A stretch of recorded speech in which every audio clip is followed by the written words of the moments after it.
on previous predictions and looking forward to bye week for the Oklahoma Sooners and what's coming after that.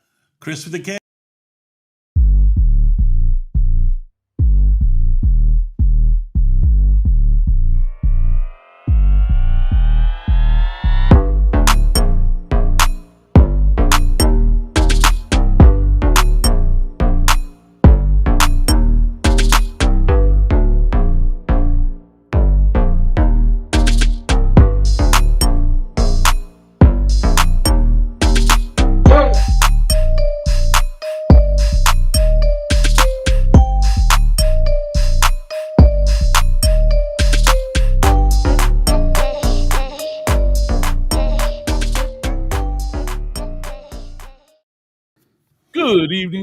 Good evening, and welcome back to Sooner Intel. I am your host, Jason Watkins, along with my co-host, Chris Griffin from the Horns Down podcast, and Mr. Mason, Chris Mason from Sooners 360. You love college football with the Oklahoma Sooners, you know you're in the right spot.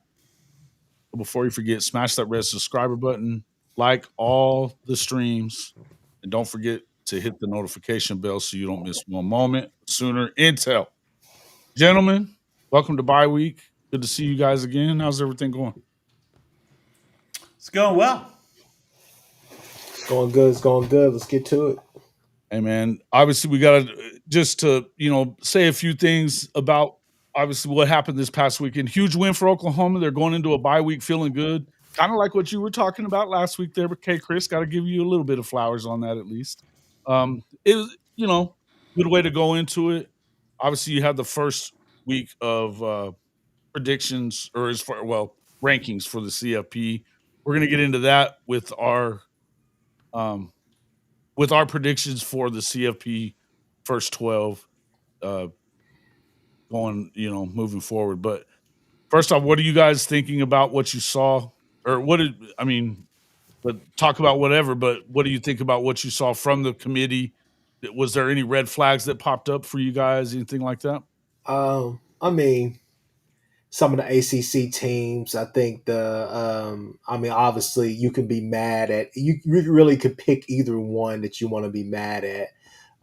You can be mad at, the whole Notre Dame issue that's going on, or you could be mad at the fact that Memphis right now, the group of five, their resumes, especially if you're an OU or a Texas fan. But I think it was right on par with what I thought. Honestly, if I'll just be honest with you guys personally, when that popped on, you guys know, because I texted in our group chat, text my uncle as well. I was pleasantly surprised when we were ranked number 12, because that to me, I thought we were going to be 14, 15. That's really, obviously I could sit here and say that's what I was really worried about. Yeah. Where we were going to be ranked. It wasn't necessarily what I was worried about, because again, I think we control our own destiny. But whenever I saw that we were ranked number 12, I said, hey, there's some conversations to be had about a 9-3 OU, but especially about a 10-2. Honestly, there's no question about a 10-2. 10-2, you're in. But pretty much it makes these last three games. This is championship November, people. So this extends all the way back. OU comes alive, that Sooner Magic, for whatever that it gets going, and it just can't stop. The momentum is there. You control your own destiny. But again, when I saw us at number 12 in the initial rankings, I said, whoa. Was not expecting that. I was expecting like 15, 14, something like that. Fight our way in, get some help. But at 12, if you go handle business these next couple of weeks, fellas, you set yourself up to go in there with a pretty good seed. True. Yeah, I would say that. I know a lot of people were complaining about the Notre Dame stuff. You had to know that was coming. I don't know why you would continue having this conversation. If we can scream and yell about it all they want. They want them in the playoff if they're 10-2. If they're 10-2 or better, they want them in. That's just how it is. That's Fox and ESPN. I heard Uncle Lou saying something last week about that very little had to do with ESPN and all that other stuff, that it wasn't about, it's not up to them, it's not up to Fox. Like, who the fuck you think it is up to? That's exactly who it's up to, and that is exactly what it's going to be. Yeah, they may be with NBC, but they're also pretty much NBC's in bed with Fox, and they're running this damn playoff. They, no matter what, ESPN wants to have them on their airways for the playoff. Plain and simple. End of story. It's more money. So it didn't surprise me at all where they were at. I guess I was a little surprised at Oklahoma as well. Mr. Mason, what were your initial thoughts on it, though? I agree with K. Chris. I think I sent you guys in our secret chat room. I thought that OU would be around 13th. So 14th, 15th was kind of my fear. So I was happy with where they were at 12th. I knew Texas would be ahead of us. When you're looking at possibly BYU and Virginia or Texas Tech and Memphis in the in the first round of the playoffs, that kind of explains why TV might want Notre Dame. Yeah. You're not talking about big fan bases here with some of these schools. Well, you're looking at Miami not being there, possibly. I mean, Yeah, more than likely, it looks like. No, you've lost a lot of star power there in terms of some teams, especially if you lose Texas and OU due to some of their schedules coming up, and you lose two big brands like that. I mean, it's not a surprise that OU's had 6 million viewer games so far this year, I think. And we keep seeing that the Big 12 can't generate much more than 2 or 3 million from their best matchups. So I think the Notre Dame thing is obviously if I'm a TV exec, I'm like, guys, I need Notre Dame in there unless you can give me some bigger brands, right? That you can give me some bigger brands, and then I can justify knocking them out. But if I got to try and it's Ole Miss is in there. Mm-hmm. I'm not sure how big a TV draw they are nationally. Really, I know Kiffin kind of brings an edge to them, but yeah, I was fixing to say Kiffin probably helps with that a bit. But if you're TV, you're like, okay, Georgia, Alabama, Ohio State, that's all good. Oregon's good, and I'd really like a Texas or an Oklahoma in there. If I'm gonna, looks like I'm gonna have either BYU or Texas Tech, or Virginia or Louisville. I need that's basketball. That's all good, but I need some brand power in here. Notre Dame brings that. If you're as the committee, you can't put teams like Texas or Oklahoma in. Well, BYU definitely brings that though too. They are the school for the LDS faith for Mormons. They are, but very similar to like how Notre Dame is, for Catholics. Chris Mason, so I was just going to jump in here and say this right here. So first off, I think the rankings always the first week is just kind of based on delusion, right? I think this year what makes it probably the most interesting to me personally is that at the top, at kind of the very top, a lot of those teams, and obviously that's because we're in a 12-team playoff now. But a lot of those teams, even if they do play each other, there's not necessarily that much consequence that comes of those games. And that's mainly because a lot of those teams have handled business already. But obviously, if Indiana and Ohio State finish undefeated and go into the Big Ten championship game, one of them automatically slides down to probably 4 or 5, and that's probably it. I know kind of thinking about my rankings a little bit. Hell, I think I put Georgia up there because I still think Georgia is the team to beat in the SEC until somebody actually does.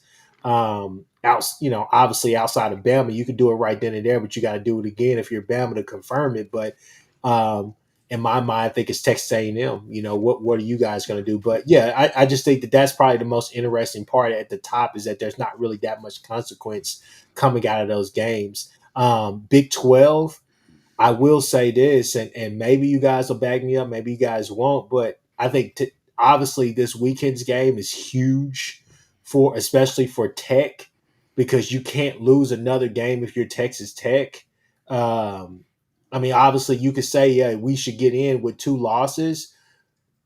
I don't know. That's going to be tough. But if you win, the way they get in with 2 losses is if they win this game and lose to them in the conference championship game. Exactly. How you get into it. Yeah. So I think that's that's kind of an issue for me if I'm the Big 12, because I'm over here having to put my faith in the Sims kid from because Iowa State is pretty much done.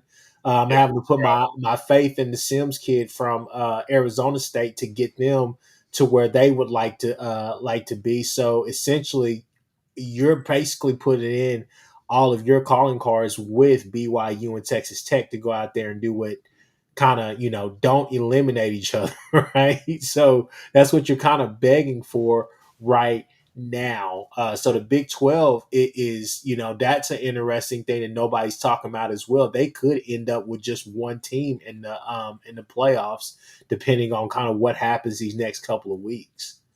And also, the Big 12 is out of every league outside of the not named the SEC, that league is cannibalizing itself as well. So again, Just you like know, they did last year. Just yes, like they did last year. yes, Yep.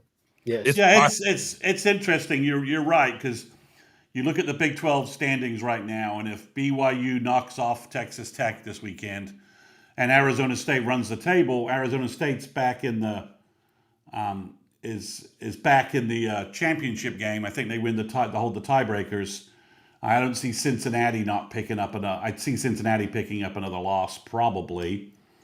And I think you got Houston. I think and Utah. I mean, you've got if the Raiders and the Bearcats pick up second losses each, and some of these other teams are able to run the table. Tiebreaker. We're in tiebreaker nightmare scenarios. Just like going to like probably the fifth or sixth tiebreaker at this point. So the Big 12 gets real interesting. And I don't see if they go to that and that team plays BYU. I don't see that team if they get a loss and have three losses getting a championship game slot. We're in the championship game. Well, it doesn't mean you get the slot. You got to beat BYU to do it. The discussion then becomes: does BYU get in with just one loss? So that's what you don't want. Can Wait, I can I just throw something out there real quick, just an idea, Yeah. and again, if it's stupid, just call bullshit on it. Jason, I'll ask it to you. all right. Instead of expanding the playoffs even more than what we are, because I think both of you guys know I was That's against the coming. whole 12 team That's coming. playoff. Yeah, that's coming though. It's most likely coming. How about this? How about this? How about this? How about instead of expanding to more teams, how about this right here?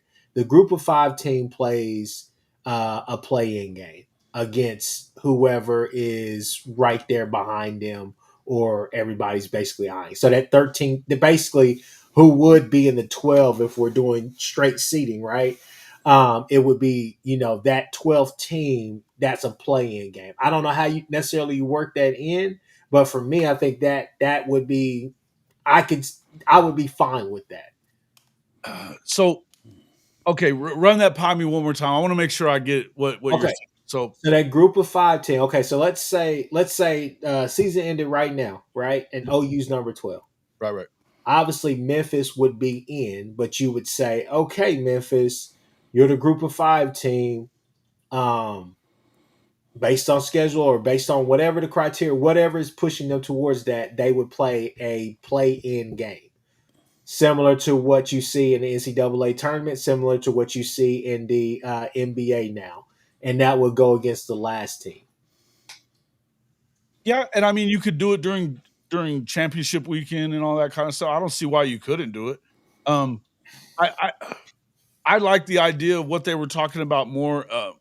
Rather than doing a conference championship game, I think you could play in if they were doing it more like the 4-4-2-2 deal. What they were talking about is, say you get to the 16 team and they go to that 4-4-2-2.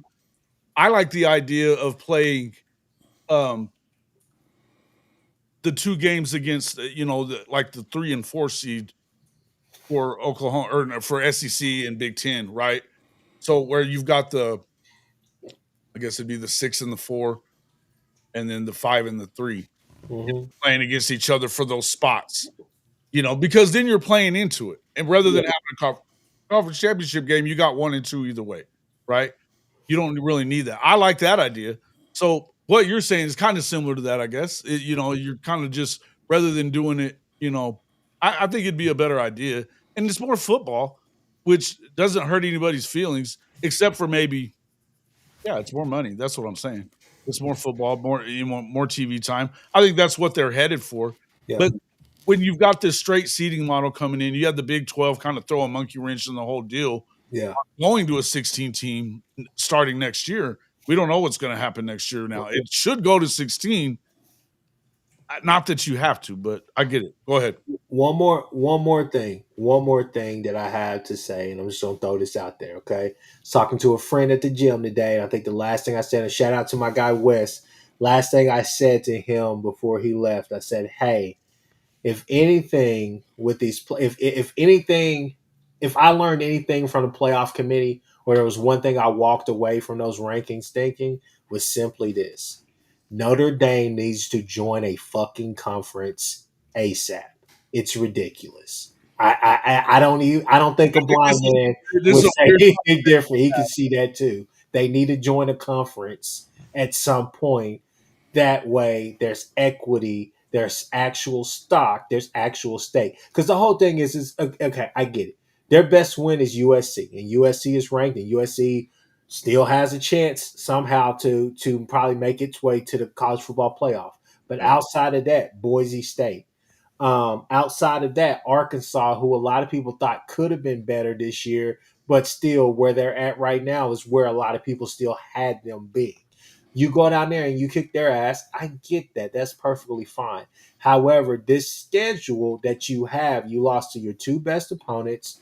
I don't care if one game was just by both games were really close. You played That really was well. by It's combined perfectly 4 points. yeah. Combined, yeah. And the whole thing is that look, everybody said, hey, if they run the table, at least national media said that if they run the table, losing those two games, they still make the playoffs. Of course they do. But it's just one of those things where I think that you have to have some type of affiliation going forward because it's only going to get harder for you if you're Notre Dame. Most of the time, your logo on the your logo is going to do everything for you. I don't know. For me, I feel like they need to be in a conference. Listen, I understand the argument. I understand, and everybody in there is with you. Just made everybody very happy in the comments section that hates Notre Dame. And I'm going to tell you that none of that fucking matters, guys. None of it. None of what you just heard from K Chris means a fucking thing to the people at ESPN and Fox. Again, all they care about is the almighty dollar, and guaranteed you get more eyes with Notre Dame in the field. End of story. And there's a reason why they've got conference commissioners and the AD from Notre Dame in these conversations about what's going to happen with the playoff moving forward because they are their own entity. They make enough money that they don't need the fucking rest of the conferences in the country, and that works for them. I can tell you right now, Notre Dame has zero intention of joining a conference, zero, unless everybody else around them makes them do it. And guess what? They're not going to do it. They're not going to do it. If they Well, wanted to do it, if they wanted this to happen, it would have already happened. The truth is, Notre Dame doesn't. The way that that guaranteed the SEC SEC Big Ten and for sure ESPN and Fox are looking at it as well. We only get Notre Dame into the playoff every year if if they're not in a conference because maybe they wouldn't. I mean, you can say whatever you want about the schedule. They've played good schedules, they've played bad ones. They had a pretty good schedule last year.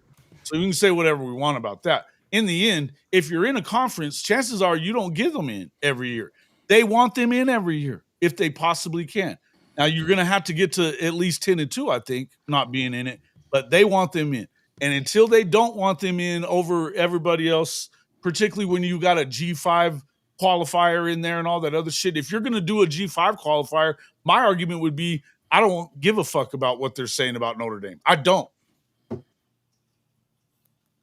I mean, if we're gonna put Boise in last year and now we're gonna have Memphis or whoever else in there this year, I don't really give a shit that Notre Dame isn't in the conference. I don't. I think for me, again, if you're an OU fan, look, we can complain about it all day. You got to go out there and win. And the whole thing is that all three of these games remaining on your schedule are very gettable. There are chinks in the armor for all these teams, and all these teams have different scenarios. There's different storylines going on with these teams. You got one who pretty much, can they get back to the excellence that they have displayed over the past decade and more, right? The next team, they lost their quarterback. Coach could be on the move, right? Leading rusher in the SEC. It's a lot of different storylines. That's a rivalry game as well. Last game of the season, that team is reeling. Have they actually gave up? Are they, what do they have left? They're still a very talented team, but there's a lot of different storylines going there. But the whole thing is that if you go and take care of business, you're in and you give yourself an opportunity. I think that's all OU fans are asking for right now. We're 7-2. Obviously, we can go to Sooner Cowboys route. Please don't go 8-4. But at the same time, I have high hopes for this team. To again, I think everybody on here either pick 10-2 or 9-3, right? So it's there, but you just got to go win. And I think that's the same for a lot of other teams as well, outside of possibly those top 5 or 6 teams, right? Well, Oregon, don't go slip up and don't look bad either, because it seems like the national media or the narrative around you is starting to slip for whatever reason. I don't know why it's starting to slip. So again, I just think that when you look at the bottom half, I think it's a lot of games still left. Hell, Texas, with two huge opportunities on their schedule with Georgia and Texas A&M. I think nobody on here thinks that they're going to be either one of those teams, but they could split it, right? Regardless, though, whole thing is that it's out there for you. But this is the first rankings, right? It kind of feels like back in the old days when we are sitting there and we are number 5 or number 6, and we're just waiting on Georgia and Bama to do what they do. One of them gets bumped out, boom, we're right there in that top 4. So I feel like that's where we're at right now. We just have to keep the momentum because, and one last thing I would say, fellas, um, we could talk about Notre Dame. We could talk about the Big 12. But let me tell you something. The ACC, that in itself is just, I don't get it. But I think the issue with the ACC is the fact that Miami What do you mean is by where that, they're brother? at If right you now. don't get it, what do you mean Well, by I think he means who knows what the hell's going to happen there. It's a mess. no It's doubt? such a mess, and It's it's like Miami's fault, but it's such a mess, and Clemson too. Go ahead. throw a dart at about 8 different teams who could be in there. I mean, I think Duke still has a chance to win, and they're not even in the top 25. I mean, they could be in the ACC championship game, and they're not in the top 25. So they're in the same boat as the Big 12 and the SEC that cannibalizing each other. Yeah, a little bit. I mean, the SEC has the clearest like 1-2 right now, right? And there's a gap between, they have a top 4, and there's a gap between them and the rest of the conference. You got to do some wacky shit to get some other teams in there. You just do. I mean, you got to do some wacky stuff to get some other teams in there, for the most part. But yeah, I think what highlights this to me is that you've just, as Chris said, you've got 4 ACC teams that are within striking distance. Chris is very much of the chaos. There's chaos possibilities here, and it could start this weekend, right? You get some craziness in the SEC, things get a little weird. So that's what you wonder. That's what I really wonder about is how weird is this? Is the locked part of this bracket, this playoff bracket, going to get right? Because Bama's, Georgia is another loss away from potentially being not as certain as we all think they are, from that perspective. Especially if they were to like lose a conference game and then lose to Tech. what the hell does that do to them? So there's just a lot of weirdness that could happen if everything goes to chalk. This process is going to be pretty simple. Going to be pretty straight. But if you start getting some weirdness, like Michigan takes out Ohio State, and they're 10 there, and that puts them in the Big Ten championship game possibly. I guess it could, because they only have the one loss in conference. Yeah. Yeah, that puts them in the Big Ten championship game. Ohio State falls to That's what fifth. happened last year. Yeah, falls to fifth. And do they beat Indiana? Or what does that do? And then you have Oregon running the table on the other side. I'm not sure about an Oregon Michigan tiebreaker. Anybody know what that would be? I don't know off the top of my head. Oh, So with Oregon, I don't know what it is. Yeah, I don't know, but if you're Michigan and you've just knocked off Ohio State and you're 10-2, aren't you jumping into like the top 12 when you've got two? You got an early season loss to Oklahoma. So Chris says there's chaos potentially coming. There's a lot of chaos points. If we get a couple of weird things in the SEC, everything sort of starts falling apart, right? We really got to have Georgia take out Texas next week. No matter what we do, we need that loss to happen. Right. Because that pretty much puts Texas Here's the question. On a weak footing there. Well, but here's the question I have, though. If let's say Texas does lose that game and Oklahoma doesn't beat Alabama. Yeah. Which I don't know how many of us are going to be picking Oklahoma to beat Alabama here. Well, the issue is if they beat A&M, if you start talking 9-3, don't you then put Texas in over Oklahoma because of head-to-head? I think that's a distinct possibility. If Texas splits their two final games and doesn't stub their foot against Arkansas in some weird way, yeah, I mean, I based upon losing head to head with them, I don't see how. I think Oklahoma's out, right? I think Oklahoma's behind Texas. Are they out? I don't know. Because 9-3 SEC teams, one thing. If they put 2 9-3 SEC teams in over, well, it just depends what else happens. Whatever chaos happens, right?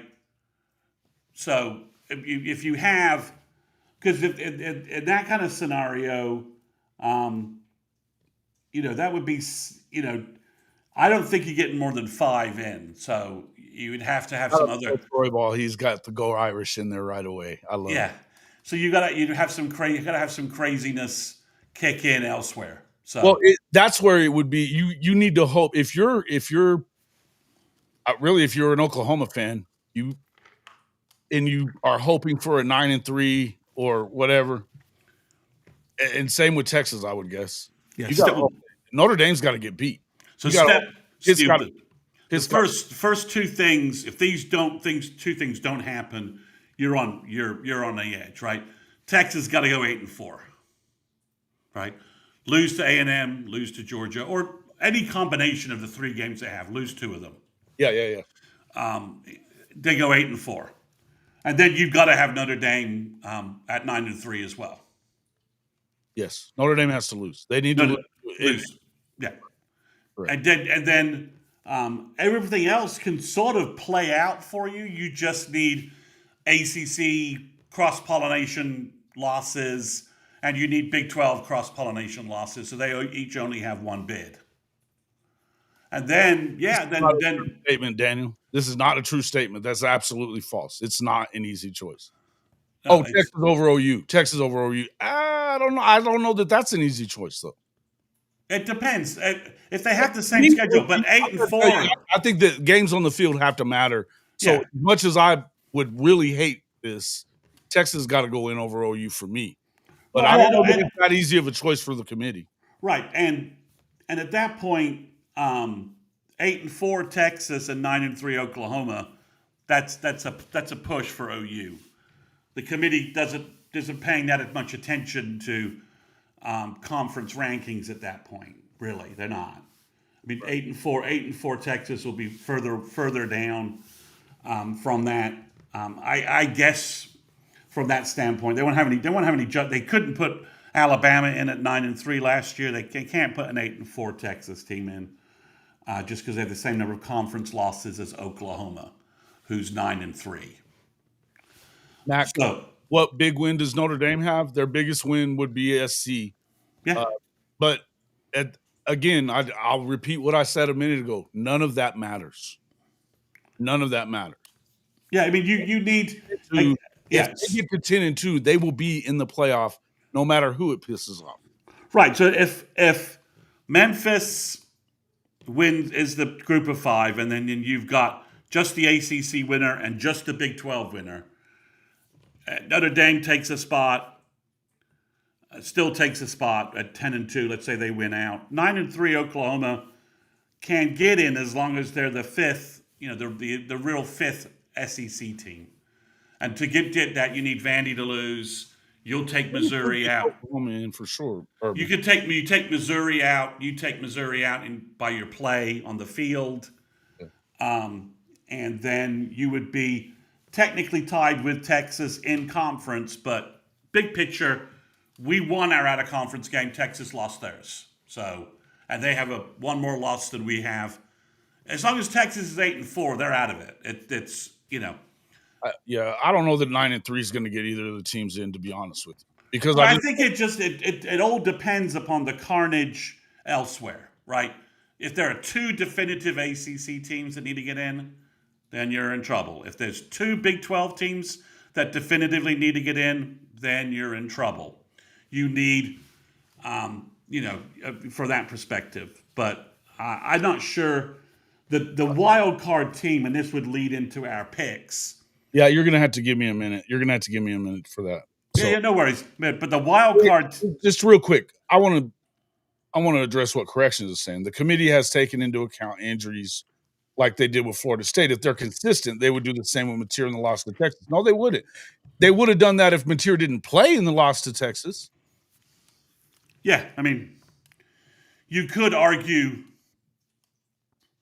from a certain viewpoint, if you were in a time machine and you knew you were losing the Texas game regardless, should you have just sat Mateer so you have that in your back pocket? I think you should have. Well, never mind. I don't want to get back into that. No. I'm just talking like from a time machine perspective. I think that there was a lot of reasons I felt like that they should have not played John Mateer in that game, or not played him for very long in that game. But there's another one that you could say, yeah. I mean, you had nothing to lose playing Hawkins. Nothing to lose. So, but yeah, I think so. I don't think the committee will give OU any grace with that. I think it's purely the record, what's going on with the record. Now, if, obviously, to prove that we are different with Mateer, I think you just got to win out, and then that solves a lot of the problems, right? We get the Tennessee second half Mateer the rest of the season, and he posts wins for us, and that takes care of everything anyway, right? Like, okay, they are a different team with Mateer because they're winning and now they're in. But I think there's it just depends where the chaos points are, right? We right now have 2 definitive title games: Ohio State and Indiana, Texas A&M versus Alabama. So I can take a step back and do these damn graphics, bro. Okay, Chris, get your ass back in here. He's always doing this. Sorry, go ahead. Sorry about that. But that's where it is, the definitive title. I mean, the wild cards right now are Pitt, Michigan, and Georgia Tech, right? If Tech can win out and put a loss on Georgia, they make everything really interesting. No doubt. I mean, there's a lot of interesting stuff here. Tell you what, I'm a little. I guess. Here's where the number one thing that confused me was not Notre Dame so much, because I kind of expected that. I was shocked Utah was 13th. Okay. Getting so manhandled by Texas Tech in Utah earlier in the season. So I'm a little surprised by their sort of strength of their the eye test on Utah because It, they it, seem a little all over the place. I don't know. And this is where you start looking at it. I don't understand what they see in Utah either. I really don't. I'm struggling to understand it. I mean, I know they lost to BYU, but they got their ass handed to them by Tech in at Utah, right? Mm-hmm. So no one else has an embarrassing home loss in the top 15.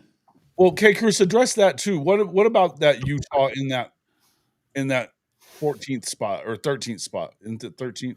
Yes, You say 13. Utah? Yeah. Yeah. What does that do? I mean, I here, mean, I'm gonna step out. I'll be right back.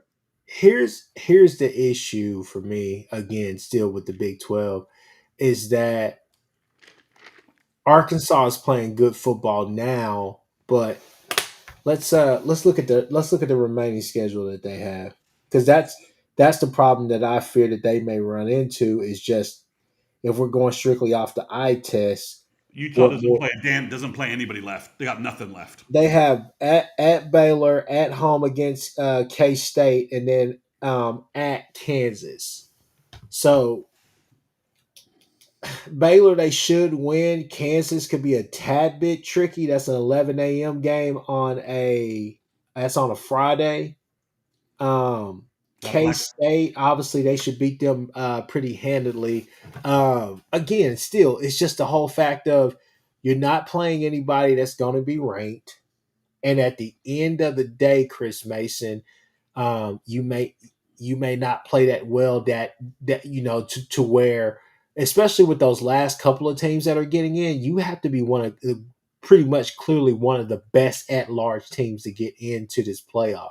And I'm just not sure that they're going to have enough to really vouch for that, because I think other teams, again, OU, Texas, they could potentially have a win over a top four, over a top 10 team in a Bama or a Georgia. You get what I'm saying? So Oh yeah. Oh I yeah. just don't know if it comes down to that, to how you would keep those teams out of there for a one loss, hell, even a one loss Utah, simply because you're saying, who did you guys play? Whoever you played against, you lost against the top team. You didn't look good that game. It's going to be hard to give them the benefit of the doubt, especially if those teams don't move up. And God forbid that an OU or Texas or another team goes and beats some teams that we're naming, because then with those other teams, they just slide down and then they push you out anyways. Get what I'm saying? So Yeah, I mean, I was just surprised they were so high, having had two losses, Hey, one of Chris, which they got really beat Mr. up Mason, badly. read your private message real quick, Mr. Mason. Sure. who have they lost to? They lost to Texas Tech, and then I thought they only had one loss for some reason. Sorry, who did Texas Tech lose to? Uh huh. They've only lost to Arizona State. No, but Utah. No. I meant Utah. Who? They lost to BYU. They lost to BYU. Okay, so they lost to BYU, so they have two losses. So again, right then and there, yeah. So again, screw what I just said about the one loss. Yeah, if you're a two loss Utah team, you're kind of there as a placeholder in these first couple of rounds of this whole playoff committee, or excuse me, the whole playoff selection, right? Until you're not. So you kind of have to hope for some more chaos, and especially up top, to kind of find your way into that Big 12 championship game. That's kind of what you're waiting on. In my mind, I think it would be what, Tech, BYU, Utah, and then potentially Arizona State. Those are probably your top four teams that are vying for a spot in the playoffs, right? Yeah, Yeah. I mean it gets a little goofy. I'm just surprised they were 13th, and maybe that's like their ceiling. They can't get any higher. Other teams will surpass them as they win games and all that. But I was just surprised they were 13th. Yeah. I mean, they've got three terrible games left. They're not really going to go up the rankings anymore. So, yeah, that's what I see.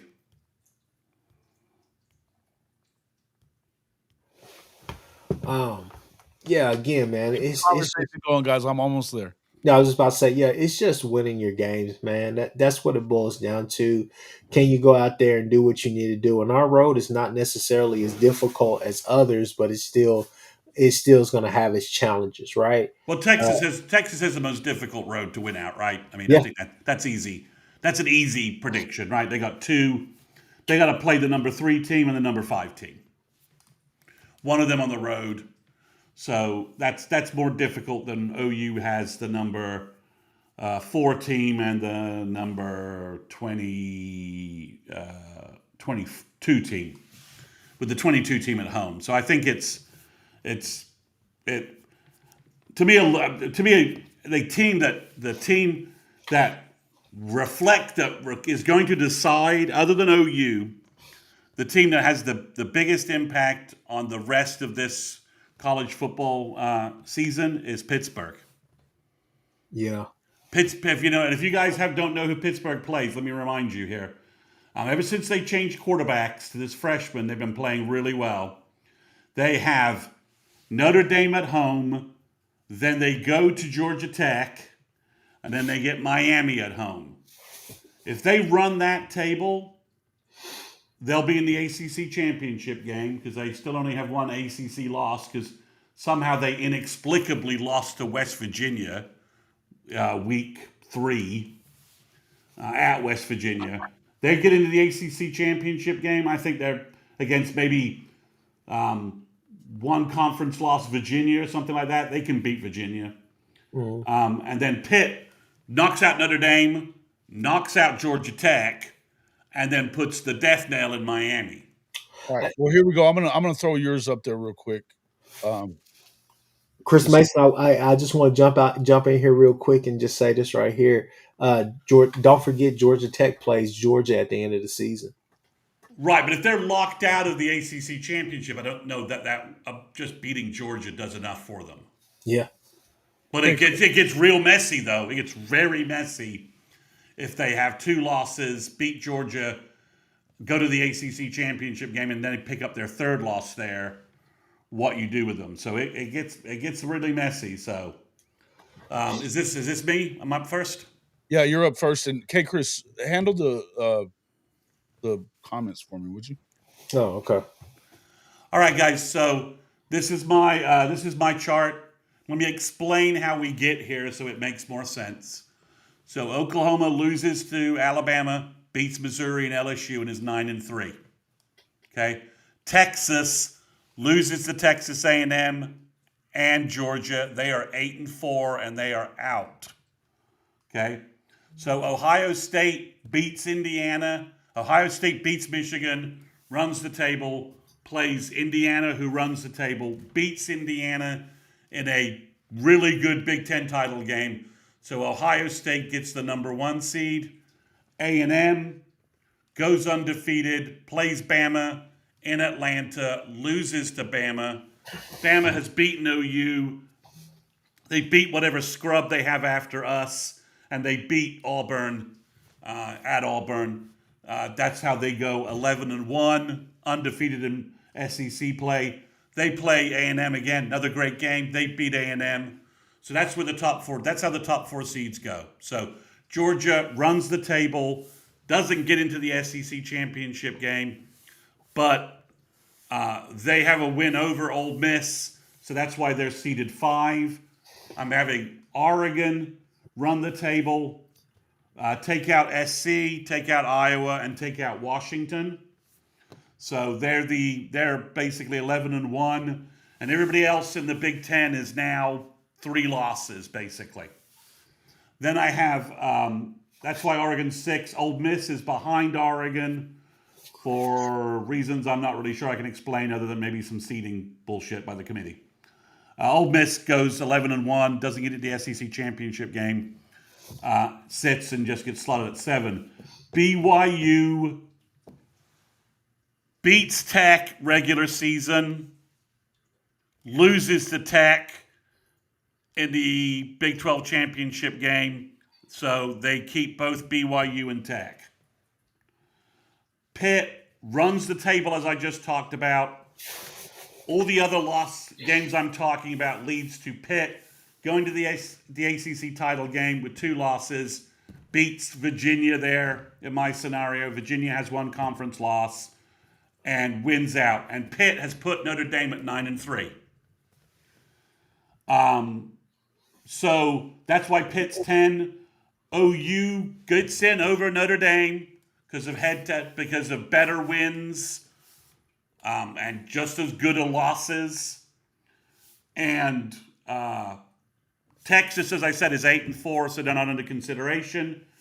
And OU's wins, including Michigan, and the wins over Missouri, Tennessee, puts them in. Their losses are all good losses against teams other than Texas in the playoffs, and that's how I justify 9-3 OU getting in.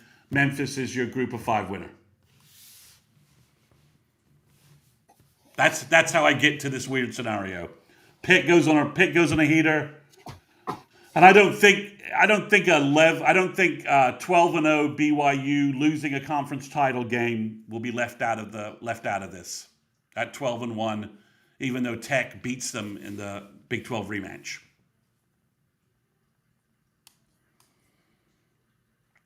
That's how I get there. Okay. So what's the one flaw you guys think in my bracket? Thinking that it's between Oklahoma and Notre Dame. They're gonna. I don't know about all that, but but if Notre Dame loses to Pitt, the whole we only lost early and we're improved late shield disappears.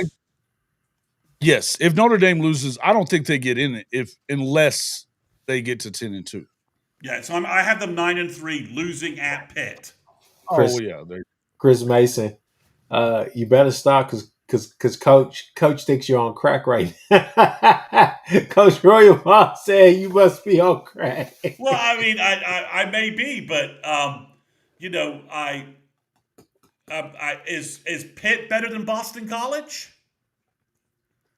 They certainly look to be. I mean, everyone says. I mean, I give Notre Dame a lot of credit for bouncing back from their 2 losses. C.J. Carr's playing well. Jeremiah Love's getting on a little bit of a heater. Oh, yeah. But they haven't really played anybody since then other than USC, who perennially can't stop the run. And, I mean, really. So, I've watched Pitt lately. That freshman quarterback of theirs is slinging the football around. And like I said, Notre Dame nearly, didn't play very well against Boston College. It's not like they're in juggernaut mode. I think they could go to Pitt and lose a football game. I don't think in the big realm of college football that's some big out of the realm of possibility event. Okay. I mean, do I think it will happen? Would I bet my house on it? No, but I think it's in the realm of possibility. And like I said, if you haven't watched Pitt since they changed quarterbacks, they are playing so much better on offense. That freshman quarterback kid of theirs is on a heater. That's true. No, Pitt looks good. It looks good. And I think Coach would tell you he's a little concerned about the Pitt game. He's been saying that for a while now.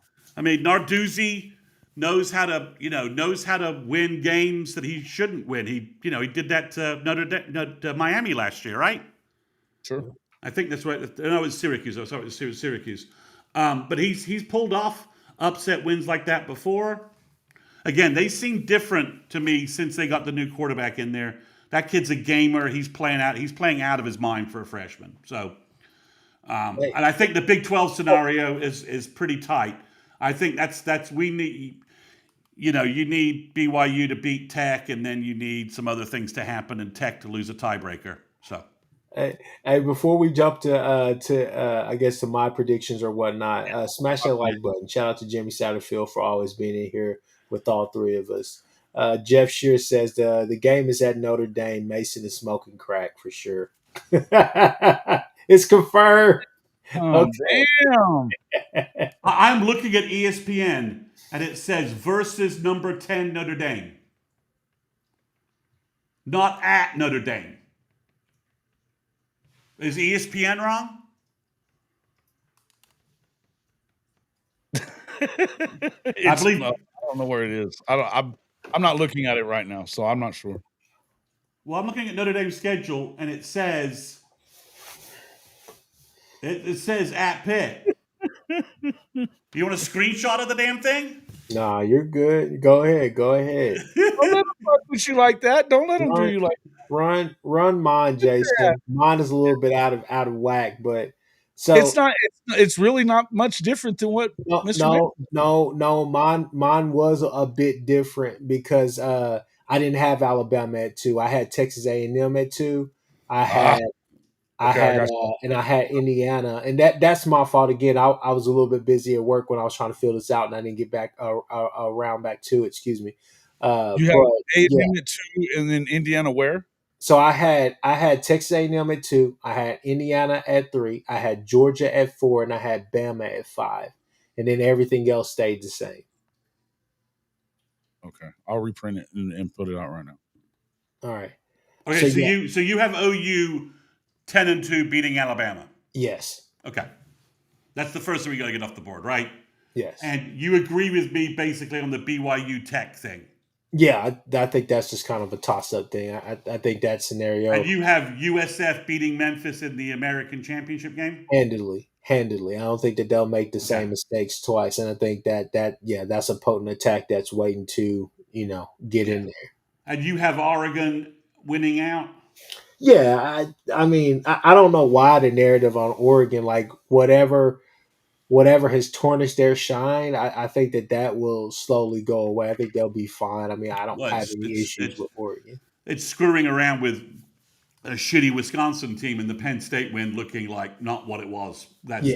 That's the lack of shine on them. So yeah, guys, this is what I had right here. And you have Virginia.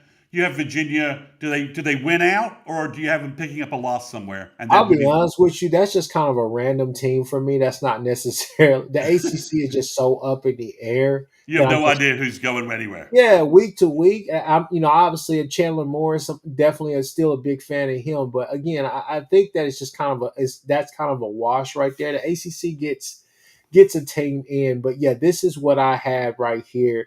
A&M, ATM at 2, Georgia at 4, Bama at 5. We squeak in basically there at 11, and then this is where you go. And then obviously USF, that's who I have as my pick. I don't necessarily know what happened in that Memphis game, but I don't think that it will happen again. And again, And this so, this so is what I just pick. so just real quick. So you have A&M beating Bama and giving Bama a third loss in the SEC championship game. I with this schedule here, yes, So go don't ahead. you think Because Bama? Georgia's Well, not going to make the. but They're how not going does to have how the does record. Bama They're stay going at to make the SEC. 5 if they have They three don't stay at losses? 5 with 3 losses. They don't even they get in, but they don't stay at 5.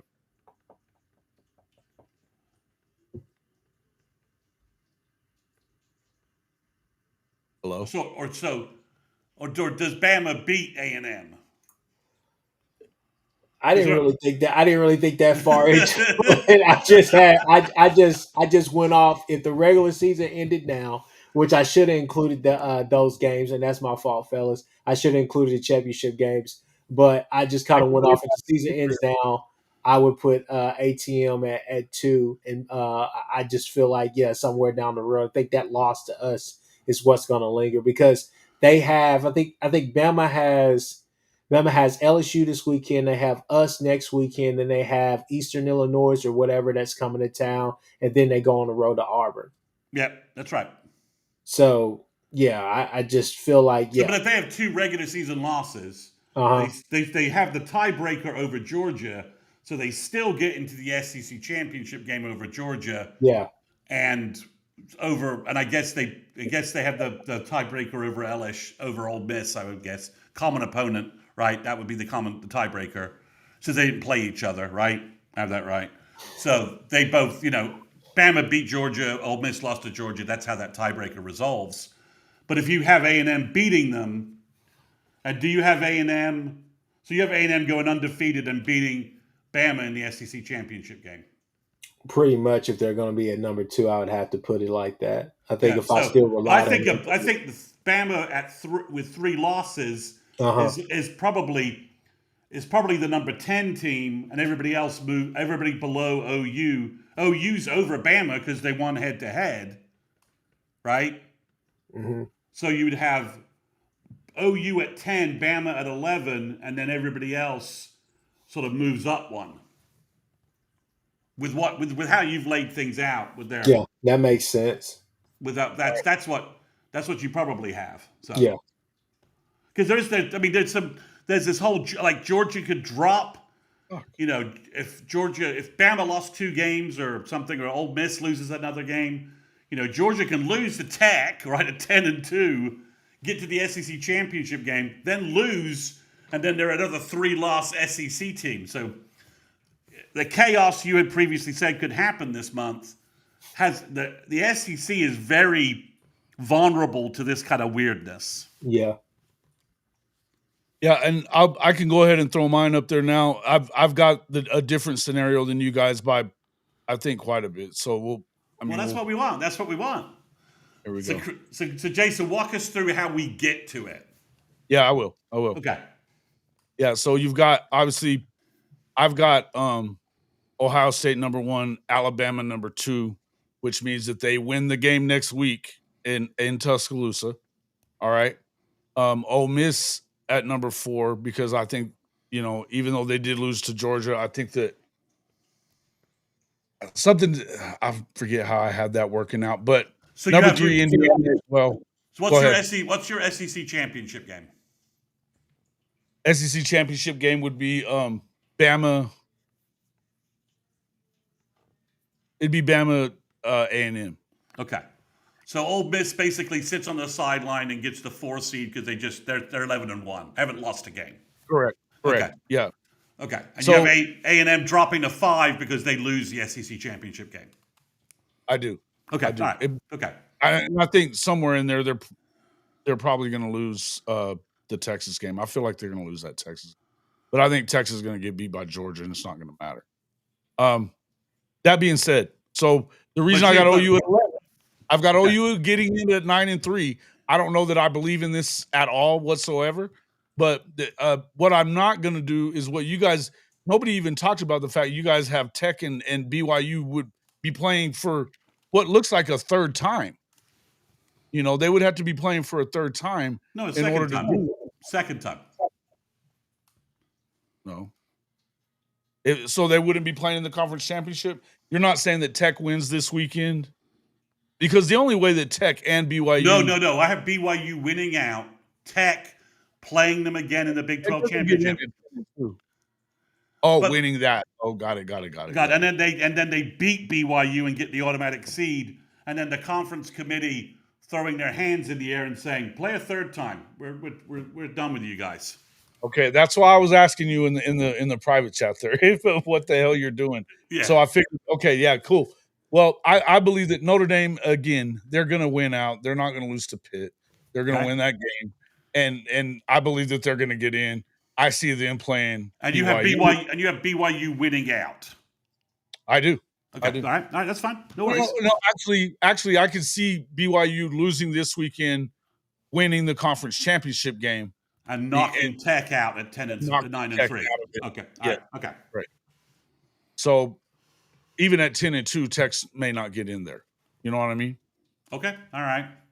So we'll see. Anyway, because I have Louisville getting in from the ACC. I think they're the best team in the ACC. That's my opinion, but that's it's as good as any opinion.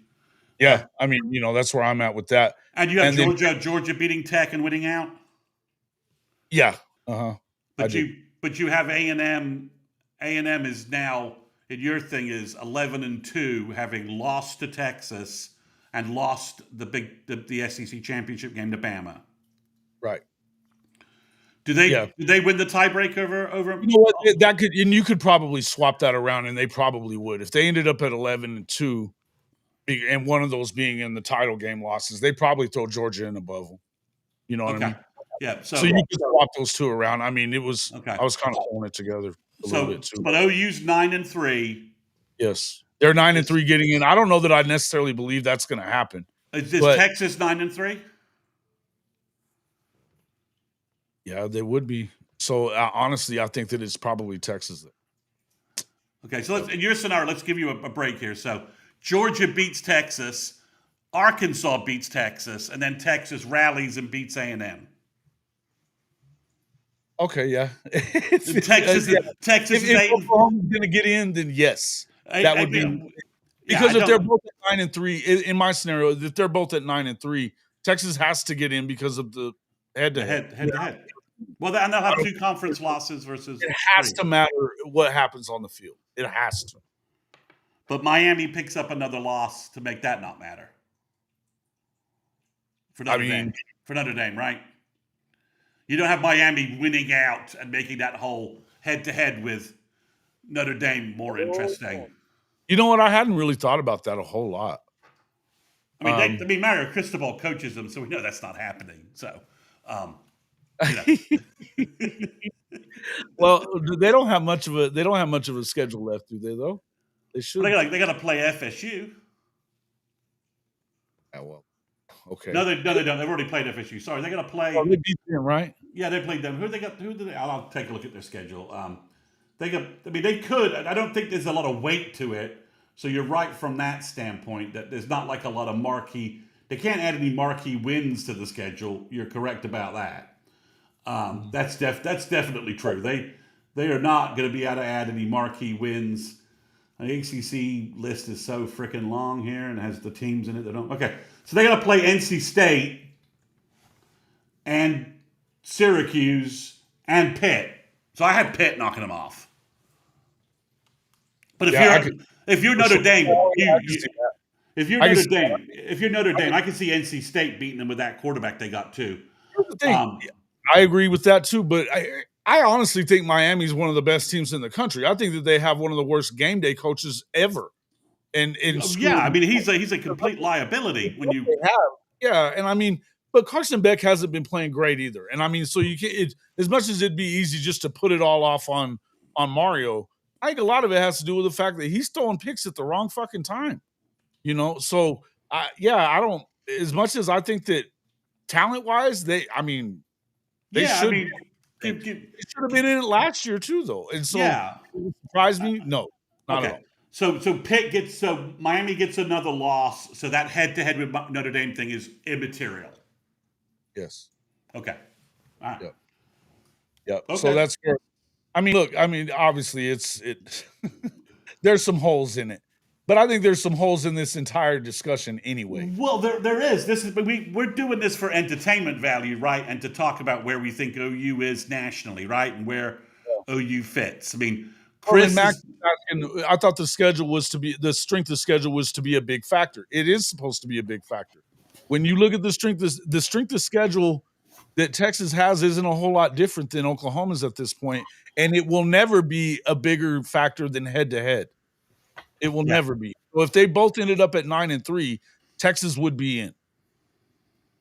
Texas would be in because the games that are played on the field have to matter. Well, because Texas going 9-3 has a win over A&M or Georgia. That's right.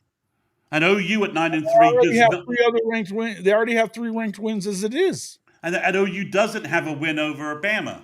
So Texas has the best win and head-to-head and less conference losses. This is why I've said many times before that I don't think that 9-3 Oklahoma necessarily gets in because I think there's a lot of weird little things that could, just like this. I think it's a good exercise for everybody because we can talk this through and kind of see what's coming, right? But in the end, the best thing you could do if you're Oklahoma, don't fucking lose. Yeah, to take all the drama out of the damn thing. Don't lose. Do not get beat by Alabama. And I mean, that's a tough ask. I'm going to say that. That's a tough ask. You're going to Tuscaloosa and having to deal with all that shit. And play there and win, expected to win because you didn't handle business at home against Ole Miss, which you can put that on a number of things. I would put it on coaching and decision-making there. Again, don't lose that game if you want in and you think that you're one of the best teams in. Okay, guys, in the nightmare weird scenario where OU and Texas both win out, are they both in? Yeah. Yeah. Well, who's taking a seat if that happens? Because even if they both win out, because they don't take anybody above them in the four SEC teams above them. Even if they win out, they don't put anybody at 3 losses. Other than they don't put anybody at 3 losses. If they win out, so if they win out, would it knock? If they beat Texas A&M, does it knock them out of the conference championship game? Because they've got no losses. Yeah. So I'm saying I don't think if they both win out, that would mean that Mizzou would have to beat A&M this weekend. No, I mean if OU and Texas win out, they're both 10-2, right? They're getting in. But if they win out, but the teams above them don't pick up any other extraneous losses, Ole Miss is at 1 loss, Bama's at 1 conference loss, Georgia is at 2 losses. So theoretically, Texas jumps Georgia. And then does OU get in over 10-2 Georgia? They both lost to Ole Miss. OU beat Bama. Alabama, who beat them. Yeah, so OU would get in over Georgia. I mean, theoretically, yeah.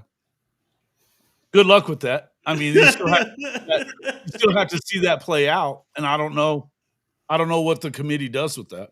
I mean, they have 6. You know what? Chris said it perfectly. Fucking chaos could ensue anytime now. Yeah, I mean, you chaos.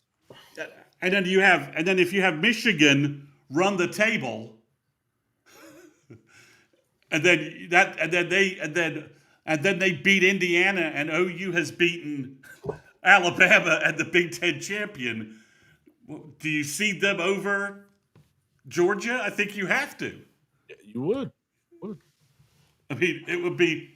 I mean, as Chris said, some nutty stuff could happen. I mean, we saw it, right? Like that 2000. The perfect thing is fucking chaos is on its way. I mean, 2019 OU stumble bums their way into the 14 playoff, right? I mean, that Jalen Hurts team, we're like, we're not going to the playoffs. Then all of a sudden, we wake up and we're like, Oregon losing to fucking Arizona. Yeah, all of a sudden we're like, wait a minute. I think we're in the playoffs. Are we in the playoffs? Yeah, we're in the playoffs. Well, there wasn't any OU fans that were like excited about that. No, we were like, what the hell just happened? Same thing with the whole the West Virginia 2007 nonsense, right? They lose that day, and all of a sudden, LSU stumps their way back into there because we lost that stupid Tech game because Cale Gundy started Alan Patrick over DeMarco Murray instead in Lubbock and got Sam Bradford concussed. But yeah, it's messy. Like I said, you're like, well, so I mean, we really need Georgia to put a loss on Texas, regardless of what OU does in Tuscaloosa. We need that to happen. Do that, and then you need A&M to take care of business. That's the game I'm more worried about, is A&M throwing a dog up in Austin and losing to the Longhorns. I mean, that's why I'm really mad at Mississippi State and Kentucky for not getting the fucking job done the previous 2 weeks. I knew Vandy was going to throw Mississippi State too. Mississippi State too. All 3 of them they could have lost. Yeah. So, but yeah, it's a mess. So okay, Chris, we'll get to this more next week, but I'm sticking with my preseason prediction that OU loses to Bama, at least in this projection right now, and all that. Do you want to give us, in the last 5 minutes, like a quick Bama preview? You and I've been talking offline a little bit about it. Do you want to give us some quick thoughts about Bama? So first off, I would say offensively, you gotta. The QB run has to be mixed in there. Not by design. There are going to be plenty of alleyways, plenty of holes for you to be able to go. They struggle against a lot of improvisation from the quarterbacks. Also, you can run the ball on them, run the damn ball, please. Third thing, this is a game here where Cannon could have a pretty big day if they want to, if they choose to involve him. They struggle against the tight end for whatever reason. Again, they're quick off the edge from time to time. They can be stout from time to time. They're kind of an opportunistic defense because to me, I think the strength of that team is their secondary, but their secondary can get got right. Sometimes they're just not as technically sound or disciplined, but you can pass, you can run the ball. You can do just about everything you want on that defense. What Mateer is going to have to do, kind of watching them again today, he's just he's going to have to scan the field. He's going to actually have to look at the field because they have some linebackers that do want to try to make some plays on balls by dropping back and different things. So he can't just predetermine and telegraph things. Defensively, I would say I'm really interested to see when they come out. And Ryan Grubb, you could tell he's been in the NFL, but when they line up in those formations where they're putting him under center, Ty Simpson under center, and they are running a lot of play action off of that, that's what's going to be interesting. Can you can you stop the crossers that are coming from Bernard? Can you stop the crosser that's coming from or the corner route that's coming from their running back or Ryan Williams right there as well, right? Can you stop those? Because at the end of the day, I just don't know. When you get pressure on Ty Simpson, he will fold. He's a willing runner. He's not necessarily a great rusher. They don't necessarily have a great rushing attack, but they do have durable backs who can catch out of the backfield and run routes as well. So you have to just be ready for all the chaos at the line of scrimmage, because once they snap the ball, people are going in several different directions. And to me, I think the biggest thing is just the interchange. How do you interchange with those wide receivers? They love to run those tight formations. They love to run those bunch formations as well. And so usually there's a corner route. There is a go route. There's a couple of go routes, but there's mostly a corner route, a seam route, and then also just a crosser that they're running, especially with their three wide receivers with Williams, Bernard, and Horton. So I think for me in this game, it's just all about physicality, being physical, and kind of forcing them into predictable situations. Obviously, that's easier said than done. And last but not least, take Bernard away and make Ryan Williams show you that he can catch every ball that's thrown to him. I think that if you can pick up the underneath stuff, the way that you played against Tennessee, the way you've played all year, where you're robbing and doing a lot of those different things, I think that you can muddy up the picture for Ty Simpson. Again, him being on the center makes me very nervous for them, simply because I think our pass rush is going to be the best that they faced this year. So it's just one of those things that guys, go out there and watch the game. Go watch the LSU game. Pay attention to it. A lot of the things that I'm talking about, you will see how gettable they really are. They are a good team. They're a really good team. But at the same time, you don't have to go back far. Yes, they blew out Wisconsin, but you go and see some of the things Wisconsin did to force them into a lot of uncomfortable situations. Go back and watch the Florida State game. It's still there. A lot of the issues that they've had. Go and watch the South Carolina game. A lot of what Sellers did in that game to keep them close in that game, just a lot of improv, being able to keep the plays alive, keep the drives alive, and then also just making timely passes. And it wasn't anything big down the field. He was just taking what the defense was giving him. But again, his legs were a big part of that day. So I would just say that you have a chance to be really successful against Bama.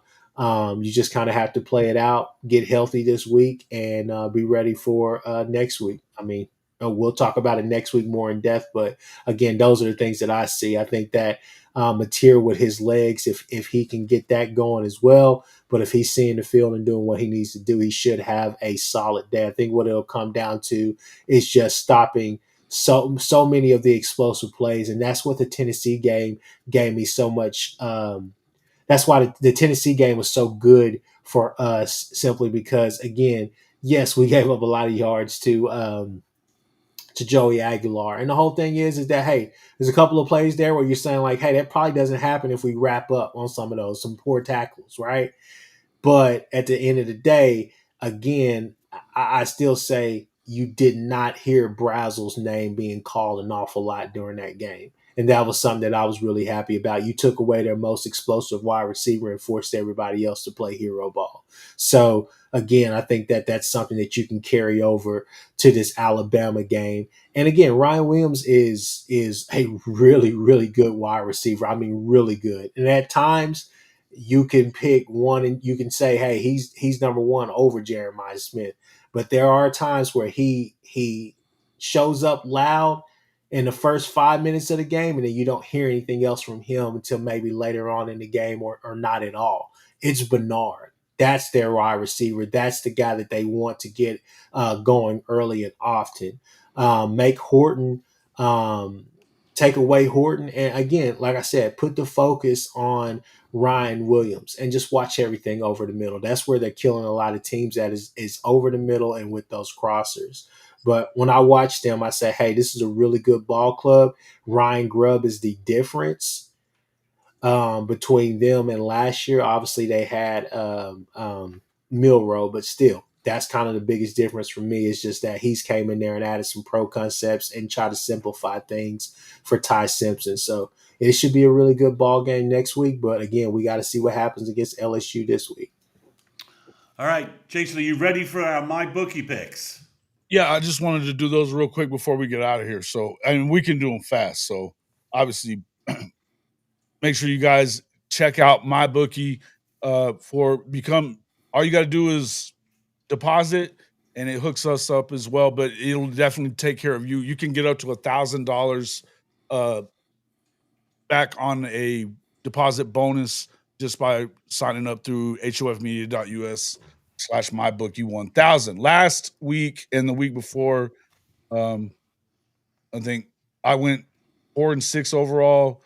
K. Chris was 3-7 overall, and Chris Mason was 4-6 overall as well. It's tight, but as you can see, actually K. Chris ended up going 4-6 as well because the week before he wasn't as good.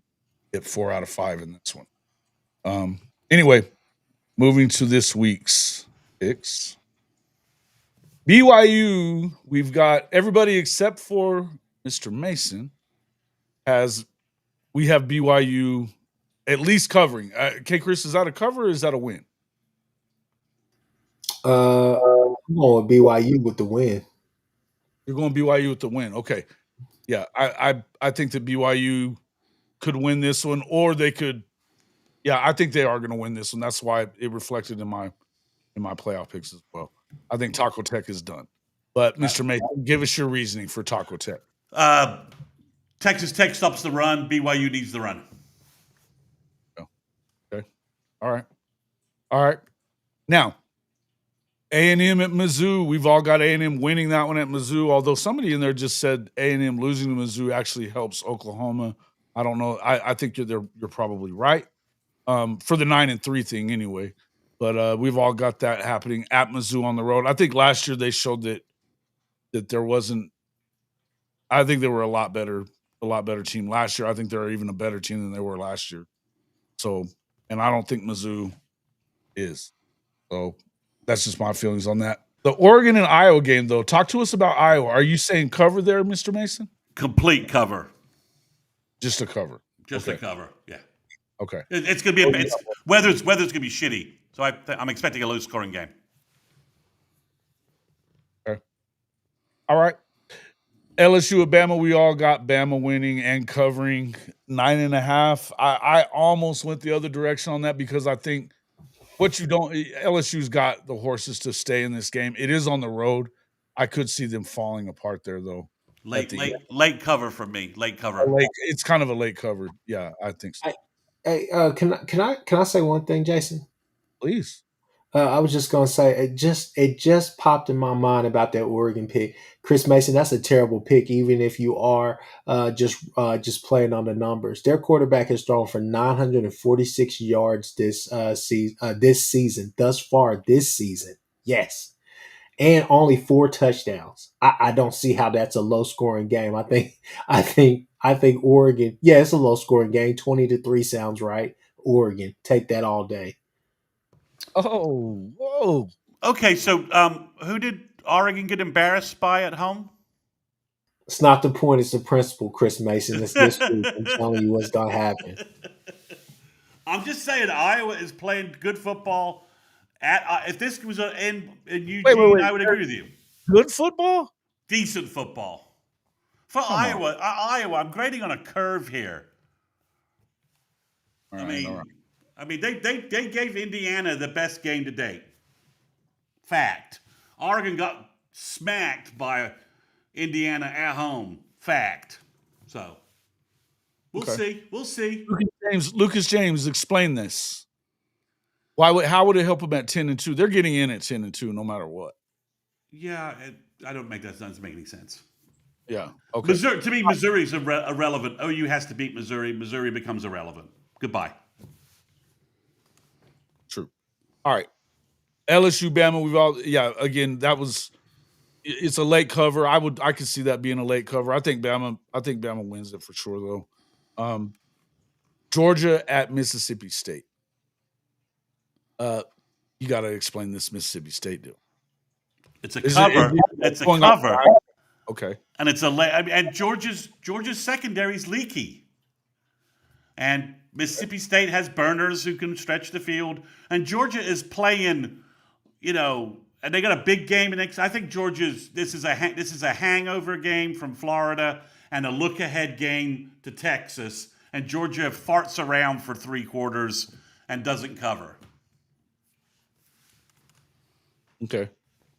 And they've been doing that all year long, right? Farting around, letting teams hang around with them. They haven't really been like putting the boot to folks that much. Yeah. Coach Roybal says Iowa could win. He's with you on that one.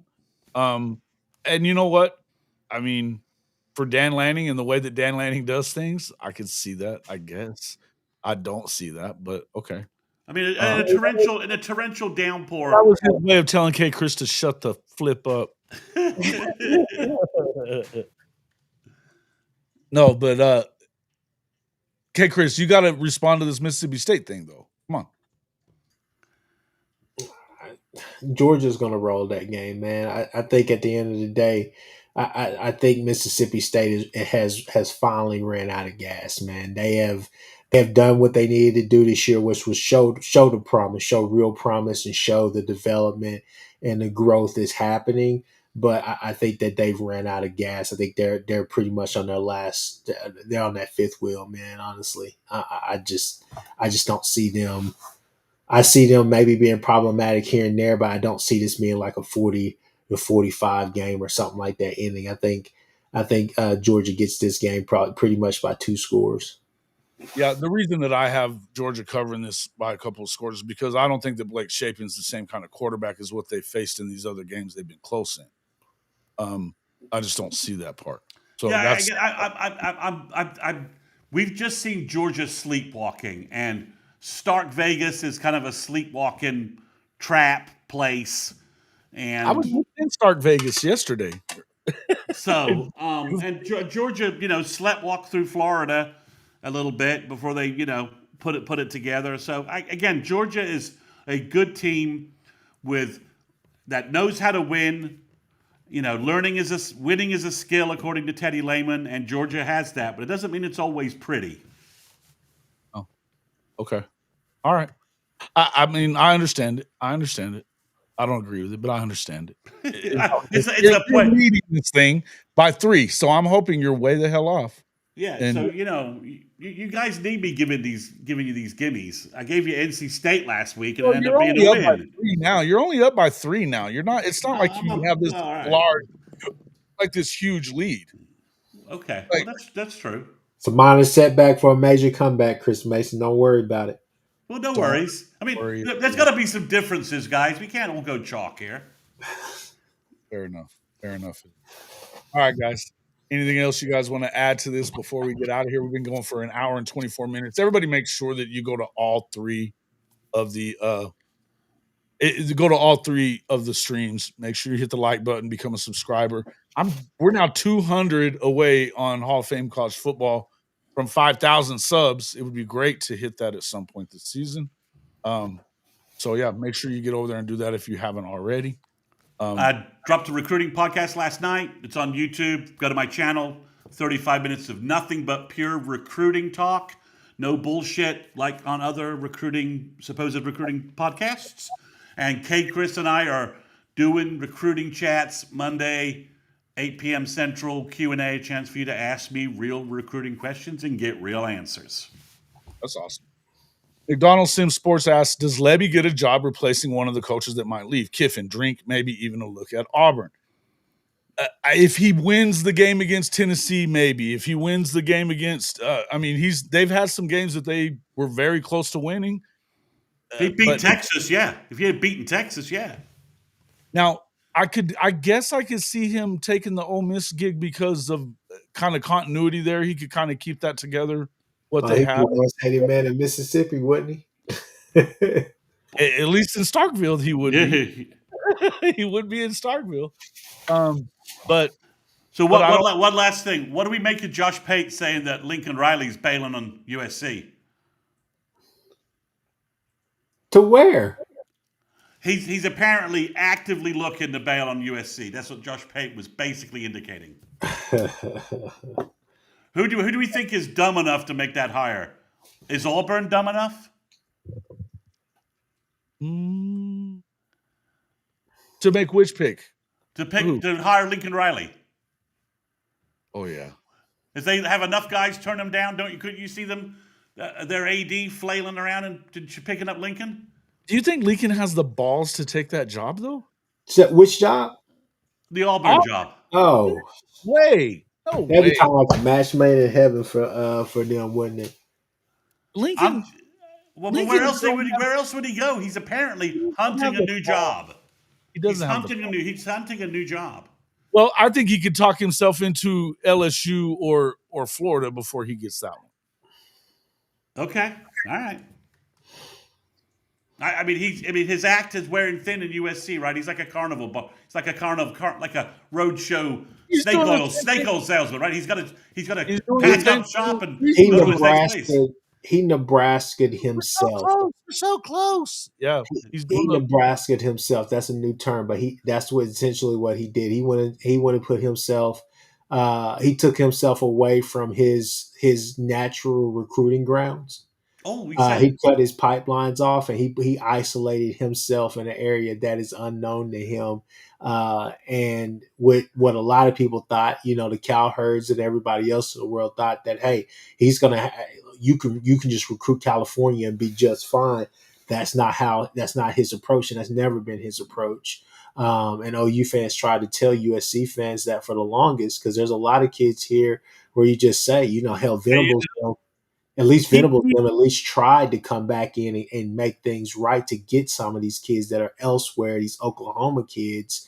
But at the same time, he just didn't recruit like that. He recruited nationally. And that's a lot of people. I would say that Mike Gundy owed his resurgence in those last few years to Lincoln's ass. Yeah. Yeah. Oh, so if Aranda gets tossed, and would he go to Baylor?